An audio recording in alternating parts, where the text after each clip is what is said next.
to season 3 of the Home and Life Design Summit, where we are embodying art and beauty to create more joy. I am your host, Fallon Jordan, and I'm so excited to have Art Giser here to embody himself and his beautiful essence along with beauty. Thank you so much for being here. Oh, I'm really happy to be here. Thank you. I am so excited. And just to tell you a little bit about Art, he is creator of the Energetic NLP, which is, of course, Neuro-Linguistic Programming. He is an international renowned NLP trainer, intuitive and healer. He's been doing NLP for over 30 years, which is really amazing because there's still some people out there that are just hearing about it. And it's just really, really amazing that you've been doing that. And his very unique background includes NLP, of course, and then spirituality, coaching, medical research, leadership consultation, transformative energy healing work, clairvoyance, and he's also had 2 empowerments from the Dalai Lama, which is pretty incredible. And I also love that he also works with top corporations to develop exceptional leaders and teams, which I'm excited about because for so long we've kept, business, personal life separate. And then of course, we know personal life is spiritual life. And it just brings my heart a lot of happiness to know that you've been doing this for so long. Oh, thank you. And, it has a lot to do with younger people and women, getting in more positions of power in organizations and not wanting the 50s mentality of like, I'm the boss, and that this is work and it's about humanity. So it's exciting how people really are hungry to have work be meaningful, still be productive, get things done, make a difference, but really make a difference. Yeah. And I'm curious for you, when you started working with men and women in leadership, if you started seeing some differences, because women change a lot throughout the month, just biologically, and some of their intuitive gifts are a little bit stronger, even at certain points. How have you seen that in your practice? Well, that's an interesting question because, in the past, a lot of women leaders became more stereotypical male in their behaviors, which has changed a lot. In fact, I knew things were really changing when we had done a corporate leadership program, and I was taking a van back to the airport with one of the guys that was in the program, and and this was years ago now, and he was a real guy, and he was talking about his new boss was a woman but she wasn't into like emotions and stuff, and he goes, just when men are opening up to emotions, I get a female boss who isn't. And I went, I'm so glad hearing that from you, because he's not the kind of guy you would, you'd expect him to give me another beer type. I mean, good guy, smart guy, but just a real guy, Right. And for somebody like him to say that he wants more room for emotions and in corporate, things are really changing, and they are. And of course, with the whole remote work, everything's being challenged now. And, like any revolutionary time, some of the challenges are stupider and some are great, but people are rethinking everything, and that's very exciting. I love that. How long do you feel like that you've noticed that trend? And has anything been different even in just the past few months? Because I feel like things are really speeding up energetically on the planet right now.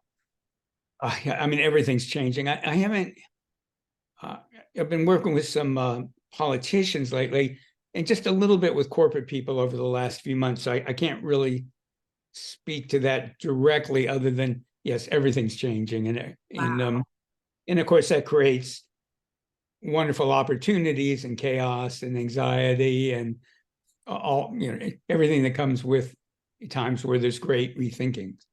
So this is one of them. I love that. That's so cool. And as your name is Art, of course, I wanted to ask just about the meaning and when you're talking about it, because just people being here, like they saw a picture of you, like they immediately get a sense of your energy, and like you just exude so much love and just for sure, just like the best vibes. So I wanted to hear a little bit more about your name. About my name? I'm not quite sure what you mean more about my just name. Like going by Art, like to me, like it's just a beautiful name, and it just immediately puts people at ease, I guess, is what I'm trying to say. Yeah, well, when I was young, and I'd mentioned to you privately that I do a lot of work in other countries, and even in England stuff, they don't call Arthur's art. And people don't make that connection. So when I was young, Arthur seemed way too formal for me, and I thought Arthur's, they're either very noble, but everything goes wrong, like King Arthur. People go, but King Arthur go, let's see, his wife and his best friend cheat on him, and his son kills him. Not my role model. Right. So, or they were butlers or the buffoons, or and just so I thought I want to be art, and it just felt friendlier, less formal, and that is very much the kind of person I am. I'm not much for formality. I am all in favor of politeness and respect, but not formality per se. Yeah, I love that. So cool. So where in your life do you feel like you embody art and beauty? Like, and when did you start making that part of your practice and just your everyday life? Well, maybe because in terms of physical art, like painting and stuff, I'm pretty pathetic. Maybe I tried to bring it into all of my work. And my belief is that I love creativity. I used to tell people if I was a musician, I wouldn't be a classical musician. I'd be, a jazz improvisational kind of musician. And so to me, spirituality is a form of art. It's a form of beauty, and I'm not criticizing other people when I say this, but most people take themselves very seriously about spirituality, and even very innocently into spiritual arrogance. That I love all the people who are going, this is the way it is spiritually. And to me, it's this thing it'd be like saying the Impressionists were the right way to do art. I mean, that's one way to do it. There are a lot of other ways to do it. And so actually in my programs, I have something I call the Energetic NLP Pledge. And I won't go through the whole pledge, and I ham it up, but the bottom line of it is that I don't want people have to pledge they're not going to believe anything I tell them. Wow. And they start laughing, and I go, but I mean it. I want you to connect to your inner wisdom and spirit, and have your own authentic spirituality. And I'll tell them, I want you to consider what I'm saying for sure. I don't want you to believe it. And I'll go, I don't believe what I'm saying. I'm telling you what I think today. So I made up a term, beliefs du jour. So I love that. Going back to, I don't know if you know anything about the Impressionists, but we consider them to be incredibly great painters now. At the time, they were considered to be horrible, awful. The whole, there were the people in the French, who were the kind of premier in Europe. What's the word? The experts on art. They knew what was and wasn't art, and something different was something they just couldn't even consider or think about. And then years later, of course, they got it. And I think it's the same with spirituality. We don't need a one size fit all. We need to be creative and to allow what's our natural spirituality to flow from us. And in order to do that, it helps to hear what other people think, but only when they do that in a way that's very inviting you to have your own opinion. I love that. That's so beautiful. There aren't a lot of people that can really say that.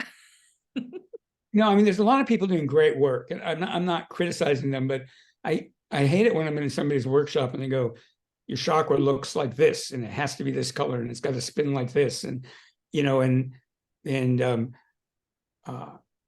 can't think negative thoughts and all kinds of things that are I think steps along the way to spirituality, to a more sophisticated spirituality. And the only problem I have with people saying that is they say it like it's some kind of, like they've just come down from the mountain with the tablets. Yeah. I'll tell my students, I go, just own that this is what you think. Mm-hmm. And that gives people permission to learn from you, and it gives people permission to take what you're teaching them and come up with something either better or different for them. And I often tell my students, if you have better ideas, tell me, I'll steal them. I love that. Yes, I'll start teaching them. Well, and I do credit them when I can. Well, it's so much of the human experience. I mean, we're spiritual beings in a human body. We chose to have this human experience, which is kind of complicated sometimes. And I think that's really beautiful that you really honor that and kind of open up to infinite possibility, which is what I think spirituality is all about. Exactly. And again, I do think it compares to art in many ways, in that, we look at art now that there's like infinite variety of ways for people to express themselves. And I think that's true with spirituality. And I think similar to art, you can't nail down what makes something great art. In the same way, I think the more profound spiritual principles, they don't fit into little neat words. All we, I think it's a Buddhist philosophy, and I'm probably butchering this, but it's something like not this, not this. And the basic idea is you can say what something isn't, but when you get into those higher realms, we don't even have words to describe what's really going on and how it works. And I think that's okay. We need to have our ways of thinking.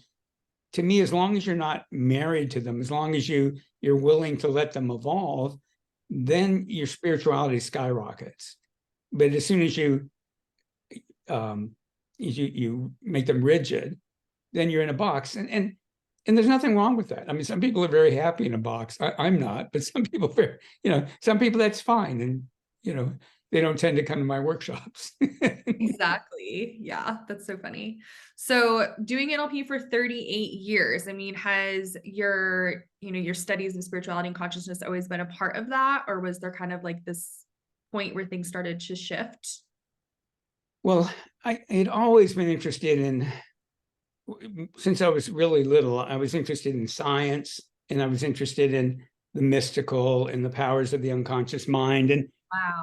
even when I was young, I just knew things like ESP were real. I just knew it. And So I cool. used to hypnotize my friends, even in elementary school, and cousins. And so cool. yeah.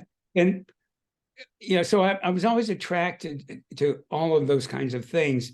And I got to be honest with you, I forgot, what was your question? I got into the story. No, this is so incredible. And I'm like so excited to like think of you as a little kid doing this work. Like it just makes my soul so happy. But doing NLP for 38 years and spirituality piece. Yeah. Yeah. I got into my story. I love it. It's like, I'm at a point in my life, like, I'm just going to admit it when I'm like, I lost, like I said in England, I lost the plot. But but I never did in-depth work on studying spirituality or intuition or psychic development. I did little bits here and there. But when I started studying NLP, I was doing it in Marin County, which is north of San Francisco, the other side of the Golden Gate Bridge. And at that time, at least, if you threw a rock into a crowd in Marin County, you'd hit an astrologer, a body worker, a psychic, a therapist.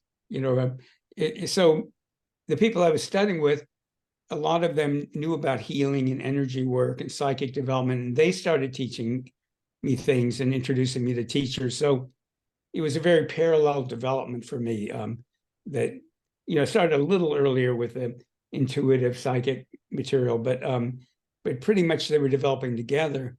But originally I tried to keep them separate because I felt like I was cheating when I was doing NLP if I was doing energy work or reading somebody's energy.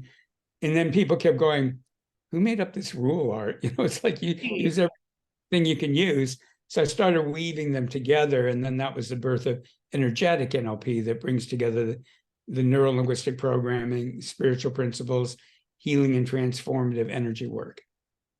I love that. That's so fun. I think by now you probably don't set rules for yourself, right? Oh, well, I probably have areas of my life I should set more rules. But no, I don't. Those rules I don't have anymore. It's anything.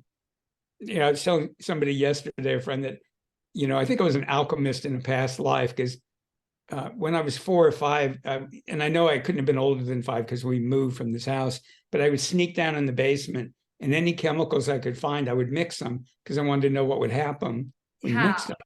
And I'm sure my parents did not realize I was doing it. And that's what I do now. It's like anything I learned that I think is valuable, I go, how can I weave that into Energetic NLP? So it's constantly growing and evolving. And again, the people in the programs introduce me to wonderful ideas, or sometimes by what they ask, or they'll go, what if you think of it this way? And I'll go, well, that's brilliant. So everything, but So now the whole community is developing energetic NLP. That's really amazing. I love that so much. So I'm curious what your daily spiritual practice is like. So my daily practice, when I first get up in the morning, I do some energy clearing, and I can explain how I do it more later, but I clear my energy, but I also do some work on dissolving what the energy is hooked into. And I should explain that a lot of people do great energy clearing work, and then they fill you back up, but it only works short term. It's like a Band-Aid. And it's not because they couldn't do deeper work. They're just not thinking this way. And it's a lot like if you've ever weeded a garden.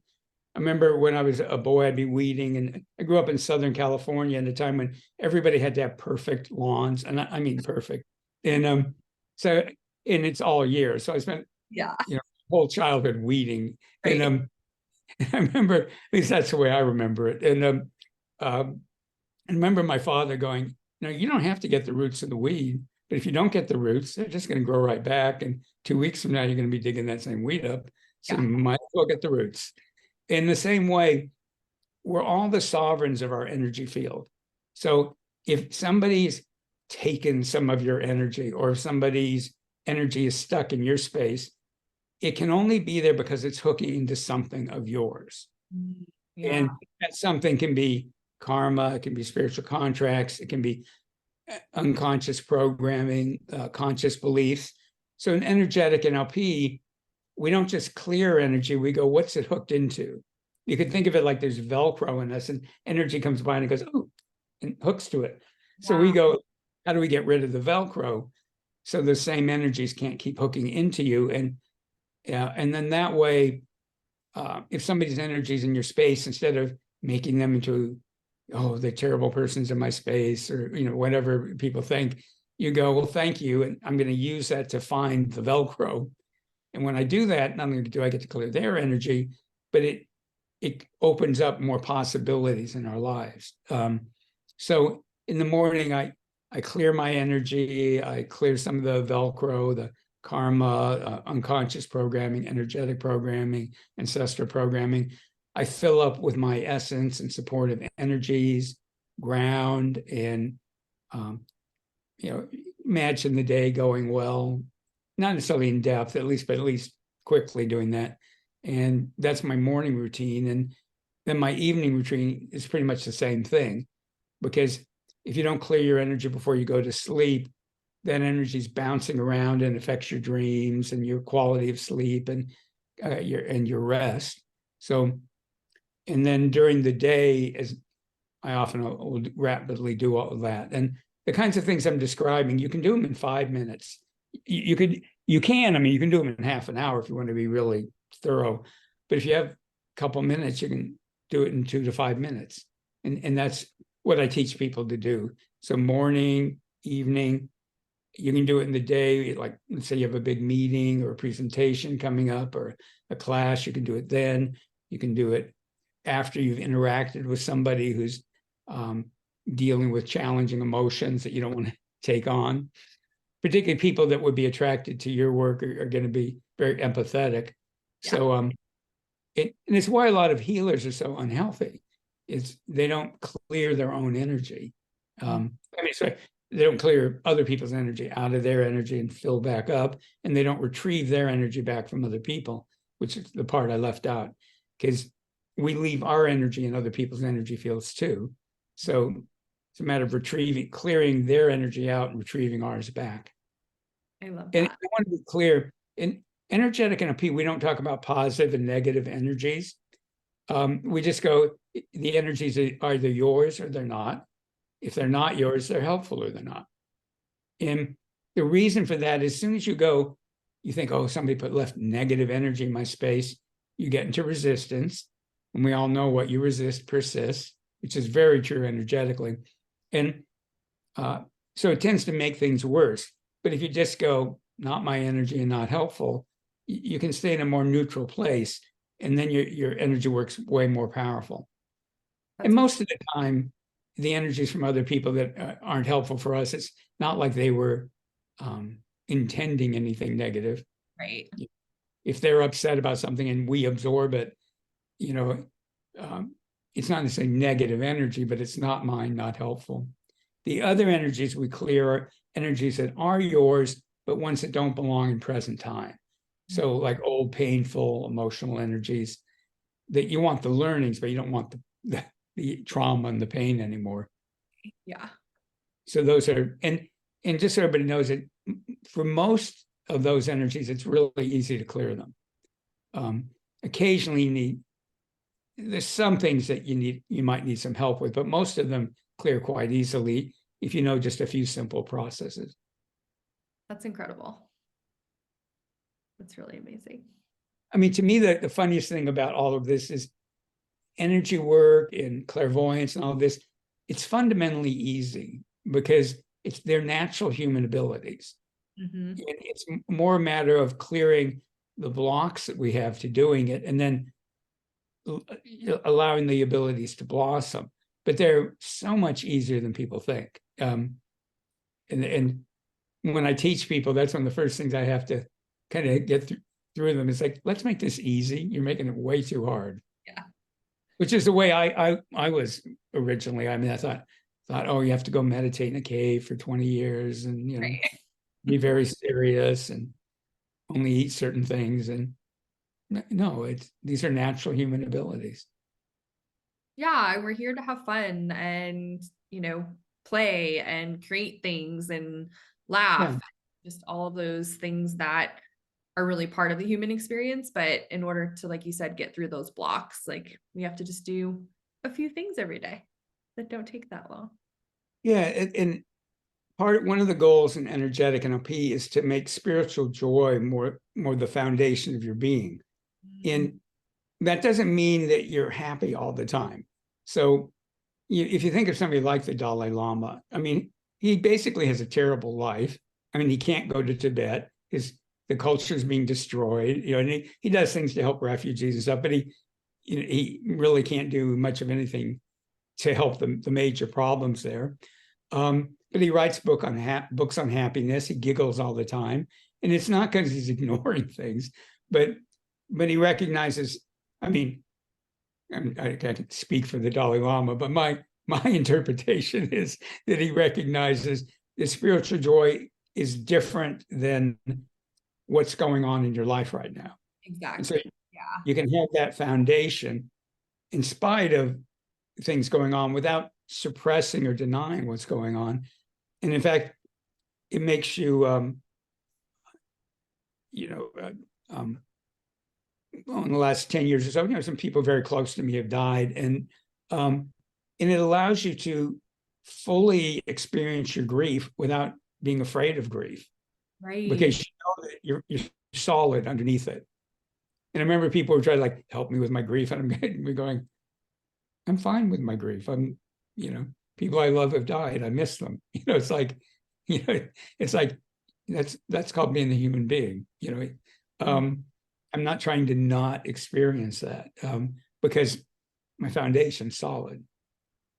I love that. Yeah. And I feel like there's just so much grief that we encounter, like almost on a daily basis, that we don't really talk about. And it takes a big event Right. or loss for all of that to come out. Cause I mean, I'm kind of grieving the version of myself I was yesterday. Like yesterday was kind of a hard day for yesterday, Fallon. But, you know, just doing this work that I'm committed to and having support from amazing people like you in this community, like we have the tools to move past that.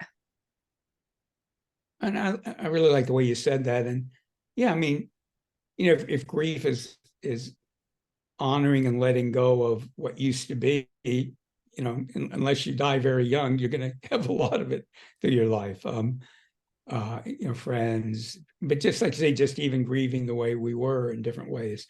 And it's amazing how much, you know, not in all cultures, but certainly like in the US in particular, but and also parts of Europe where people treat grief like it's, oh, this thing that needs to be cured rather than going, something important to you has changed and you miss it. And Exactly.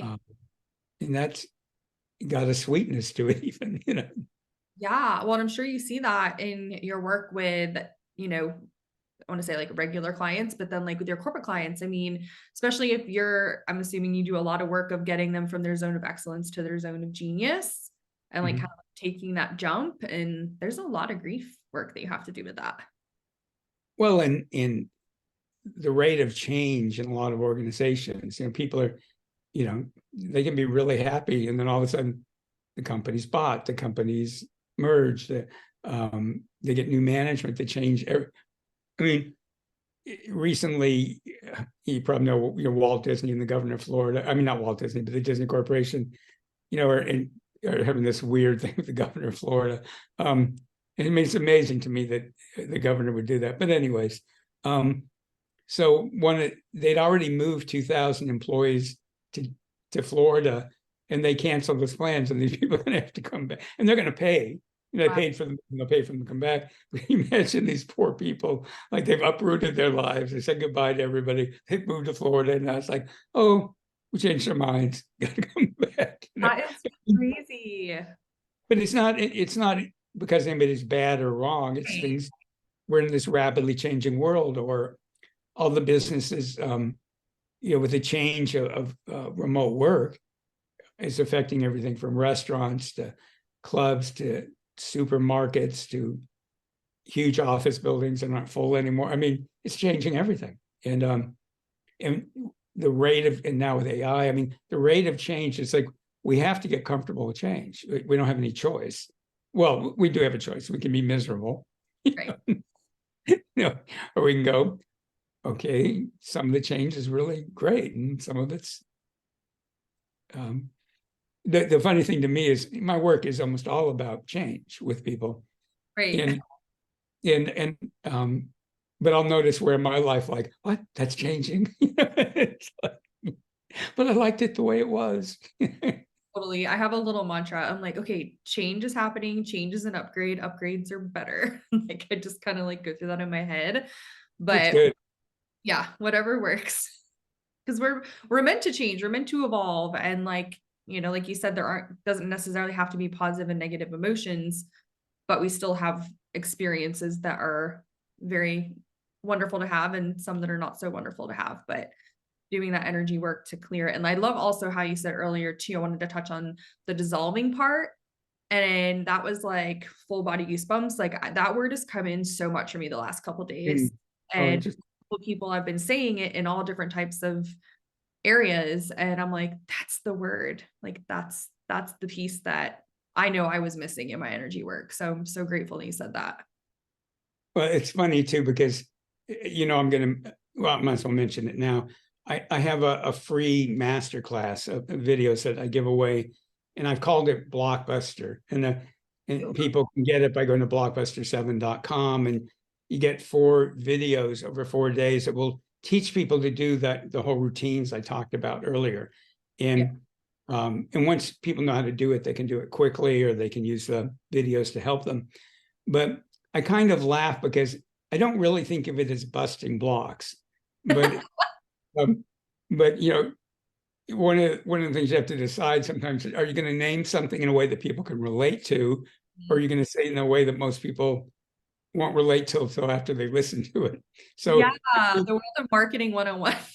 yeah, it's like, yeah, I thought of calling it healing blocks, and I could have, but it's not as fun as Blockbuster. So it's one of those things I laugh when I tell people I have this program, and that's not actually what you're doing. You're healing and dissolving them. It's like, I love it. And like Blockbuster, the word, I have such a positive connotation because I used yeah, to love going to Blockbuster, picking out a movie. It was like a whole event.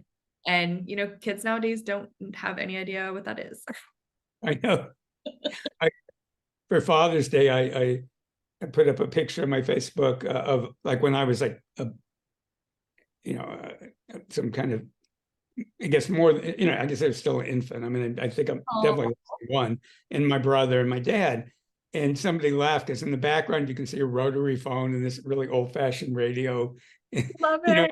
and I started to put in there. Some of you may be wondering, what are those objects? That is so funny. Yeah, I always actually wanted a rotary phone. Like I couldn't wait to grow up to have a rotary phone and an answering machine.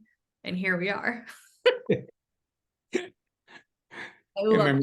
You guys can just click the link below to claim that amazing free gift. And I can't wait to dig in. I'm going to carve out some time to do that tomorrow. I'm so excited. Oh, fantastic. Fantastic. Because I'm really proud of it. I've gotten amazing feedback from people about the difference it makes for them. And so it's totally free. And you get a video a day, so it's not overwhelming. And once you have the videos, you have them so that you can access them anytime. I love that about programs that are like multiple days, because then months from now, you'll be like, oh my gosh, like I need to like do something. And you're like, oh, I need to do that 4-day program from art just to like reset and like really dissolve some stuff.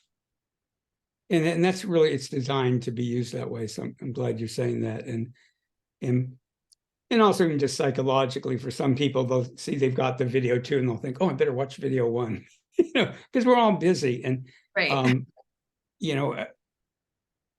For those of us who are putting out these kind of programs, you have to think, how do you help people do it? And if you make it too easy to not do it, it's like, how do you psychologically build in some motivation? And I'm the same way. I mean, I have videos I downloaded from years ago, and many of them I watch, but some of them, it's like, I'll see there in my computer and go, oh yeah, I should watch that someday. And then when I finally do watch some of them, it's like, I could have watched it. I could have known this 5 years ago. I save my favorite programs and meditations on my bookmarks on my phone. It's also the notes section of my iPhone, and it has a list of all of the amazing like meditations or healings or people, so that I don't forget. And I just keep that as like a master list. And that's been like world changing. Like I redid a program this past week. I've been working on one that I originally did in like February. And it's like a similar core wound, or whatever word you want to use it, where I felt like I'm missing something, and I go through my list and I'm like, that's exactly what I need. That thing I did in February is what I need now. That's really great to have like those kind of resources, and you have them when you need them. Can I mention one other free program? It's called changetheworldfromyourlivingroom.com, change the world from your living room. And what it is, and I've just started, I did these years ago and I stopped doing them. I'm just restarting them.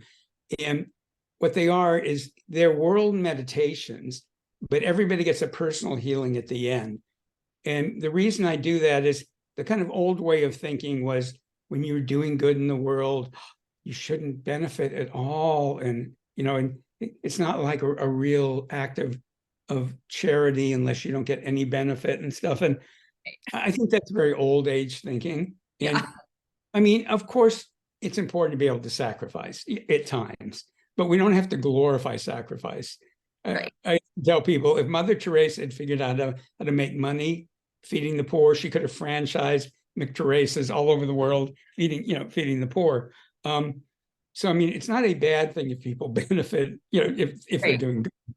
And so in these meditations, we do a world meditation, and then everybody gets an individual healing at the end.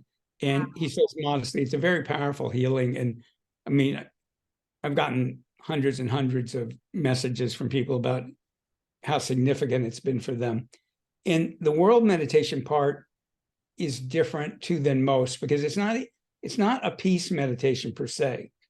Because even a peace meditation is like, I'm telling other people in the world what they should do. Right.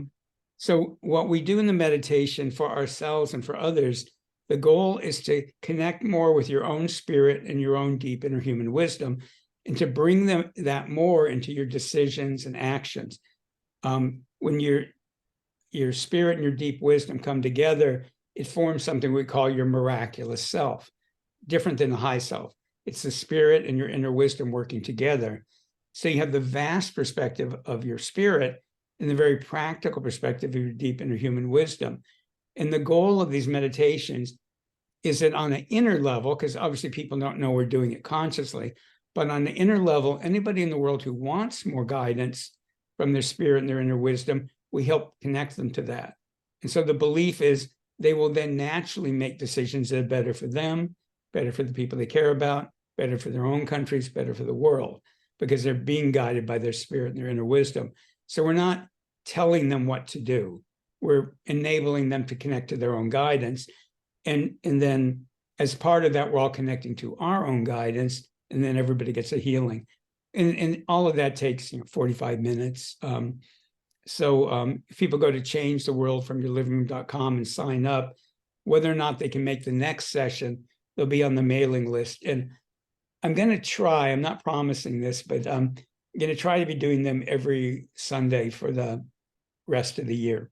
Fun. So we'll see. Well, I will stay on top of your newsletter for that. That sounds so exciting and fun. There's just something real. I mean, there's a reason why church is on Sundays, right? Like there's something special that just like happens in the energy when you wake up on Sunday morning and knowing that you can connect with people in your spiritual community. Yes.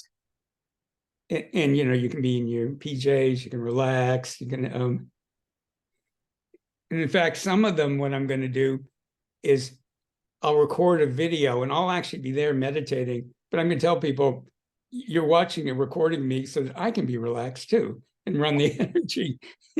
And I've done workshops this way in the past where, and I tell people like, you're watching me record it, but I'm here working with the energy. And people love it because they get, because the recordings have their own energy. They have a lot of energy. Yeah. But then when the recording's going and I'm able to work because I'm not thinking about what I'm saying, the energy is twice as strong. So, and I get to like say, if I'm going to do it Sunday mornings, I want to relax too. So That's that. Well, I'm so excited about that. That's a really generous. I mean, the gifts are very generous, but like this also like giving us some of your time on Sunday. Like I'm really looking forward to that. No, thank you. Yay. Is there anything you would love to say about your amazing self and services related to having more joy? Well, what I'd like to say to people, to everybody, is that everybody has amazing, this sounds like a platitude, but it's the truth. Everybody has amazing spiritual abilities. And when I was first learning, I believe the old idea that like, oh, only a few special people have these gifts and everybody else, it's like tough luck. You were either born that way or you weren't. And then when I realized I could do amazing healings and energy work, at first I thought, oh, I am one of those special people. And then I realized I was wrong because everybody's one of those special people. And that, so just for now, not everybody's interested in it. It's not everybody's path. And I don't think it should be. But I always like to encourage anybody that wants to develop their spiritual and energetic abilities. If you want to do it, you can do it. And it's even easy. If you let it be, it's easy, it's fun. It makes life just more and more synchronistic and miraculous. If I can tell just a real quick story, I was just working in London and I was walking with a friend of mine and we were in a park, and I'll make a long story short. We were talking about these red admiral butterflies that used to be common in England, but they're not anymore apparently. And I told my friend Paula, I've never seen a red admiral butterfly. Within a minute, one landed in front of my foot. I mean, literally. And Paula's taking pictures of it, and it got startled, and it flew off and flew back and landed back in front of my foot again. I love So, that. I look like that. And again, just like the red, like there's just something about you in that shirt. I'm just like loving it, and that just totally lines up. So again, my goal for people is life can be, I don't think the goal is to have a challenge-free life, but I think the goal is to have a miraculous life where it's synchronistic and you always feel guided and supported. No matter what's going on, you're guided and supported. And so I want to encourage everybody to pursue that if they want to. I have a lot of online programs, so I'd love it if they checked out what I'm doing. But if not, find a teacher that you like. And if you're attracted to this work, learn it. It makes life even more and more magical every day. Thank you so much for that.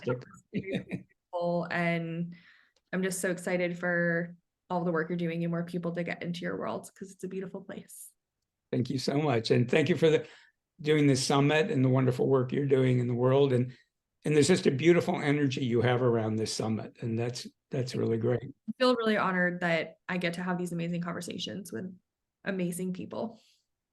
And I just want everybody to know, and I'm not saying they're bad people, but I've been on a number of summits that were great, and some of them the people meant well, but they, the energy just was a little something, and you're just putting a heartfelt, beautiful energy around this, and I so appreciate that. Thank you. I'm very grateful for my mentor pushing me to do it Yay. times ago. And I mean, I'm just like addicted. Like, I love it. It's so fun. It's a good addiction to have. It is. Well, thank you so much, Art. I am so grateful for you and just such an amazing time with you. And I look forward to these Sundays because I definitely want to be there. Oh, great. Well, thank you so much. And thanks everybody for watching. Yes, thank you so much. And we will see you in the next conversation.